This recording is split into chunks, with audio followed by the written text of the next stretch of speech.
Привет, Арми. BTS вернулись. И первый вечер тура Эрирнг в Эль-Пасо доказал нечто гораздо большее, чем просто сценическое присутствие. С самого начала энергия была ощутима не только от криков Арми, но и от того, как Ким Тэ-хён спокойно шагнул вперед, его взгляд скользнул по стадиону, затем своим фирменным теплым голосом он спросил, все ли готовы, и в тот момент, сам того не осознавая, кто-то заметил его больше, чем кто-либо другой. Чон Чингук стоял рядом, его взгляд был прикован к Тэ-хёну, словно он следил за тем, чтобы каждое слово было произнесено идеально, не просто как коллеге по группе, а как человеку, который был полностью синхронизирован с ним на сцене.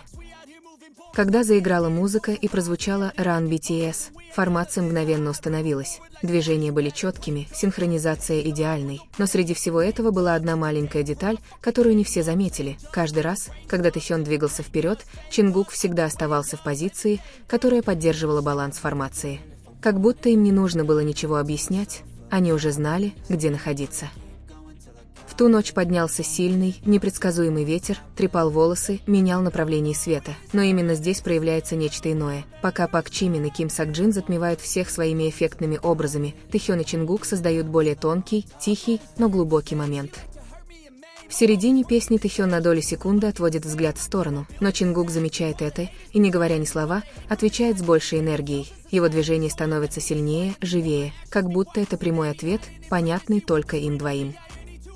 Под звуки песни «Суим» баритон Тэ-хёна заполняет стадион, глубокий, теплый и полный эмоций, а за ним Чингук наполняет гармонию, его голос сливается с остальными, дополняет, а не конкурирует, создавая слои вокала, которые делают песню более цельной, более эмоциональной.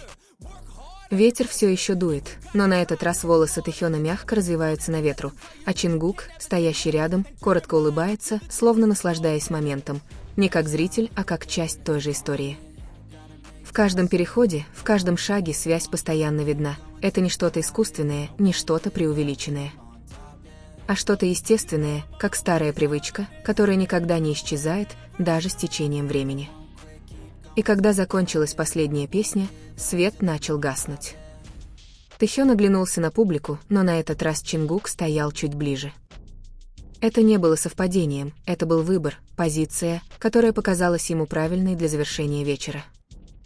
Эль-Пасо был не просто о ветре, не просто о впечатляющих визуальных эффектах, он был о том, как два человека, посреди семи, все же нашли способ установить связь на такой большой сцене. Тэ-хён начал вечер с простого вопроса, и Чингук на протяжении всего вечера отвечал на это по-своему, движением, взглядом, присутствием, которое никогда по-настоящему не покидало его. И, возможно, именно это сделало первый вечер особенным, потому что под невероятной энергией всех семерых тихо, но достаточно сильно разворачивалась небольшая история, способная очаровать любого, кто обращал на нее внимание. И эта небольшая история на этом не заканчивалась, она становилась все сильнее по мере того, как ночь продолжалась, потому что каждый последующий момент был подобен сборке кусочка пазла, который можно было понять, только по-настоящему внимательно прислушиваясь. С изменением музыки ритм ускорялся, свет бешено двигался в такт, и казалось, что весь стадион дышит вместе с ними. Посреди всего этого Ким Тэ-хён снова занял свое место впереди, его выражение лица было сосредоточенным, но спокойным, в то время как с другой стороны Чон Чингук двигался с, казалось бы, бесконечной энергией. Что интересно, каждый раз, когда Тэ-хён замедлялся, чтобы создать нюанс, Чингук подстраивался, не для того, чтобы выделиться, а чтобы сохранить общий баланс. Это не то, чему можно научиться за одну ночь, это был результат времени, единения, давнего, молчаливого взаимопонимания, и внимательные фанаты Арми начали это замечать. Камеры фанатов запечатлели каждый миг, взгляд, синхронный шаг, даже паузу в дыхании, которая, казалось, была синхронной. Затем наступил момент, когда сцена немного затемнилась. Только прожектор освещал нескольких участников. Тэ-хён стоял под этим светом, его голос снова захватил атмосферу, глубокий, эмоциональный, словно обращаясь прямо к сердцам каждого на стадионе, а позади него Чингук не просто ждал своей очереди, он внимательно слушал, с той же сосредоточенностью, что и в начале вечера, словно каждую ноту, оставленную Тэ-хёном, он хотел сохранить. Когда настала очередь Чингука, он шагнул вперед. Его голос был сильным, ровным, полным энергии, но была одна деталь, которую трудно было игнорировать. То, как он коротко взглянул на Тэхёна после окончания своей партии, не для подтверждения, а скорее для того, чтобы убедиться, что они все еще на правильном пути, и Тэхён, почти не двигаясь, ответил легким кивком. Достаточно, чтобы сказать, что все в порядке. Ветер снова подул, на этот раз мягче, уже не такой сильный, как в начале, но достаточно, чтобы оживить атмосферу. Волосы развивались, одежда слегка колыхалась, свет отражался по-разному, но на этот раз никто не казался обеспокоенным, наоборот, все казались еще более едиными со стихиями. Пак Чимин снова очаровал своими плавными движениями. Ким Сак-джин широко улыбался зрителям, в то время как другие участники наполняли сцену своей собственной энергией, но среди всего этого невидимая линия между Тэхёном и Чингуком оставалась неизменной, постоянной, незаметной, но всегда ощутимой.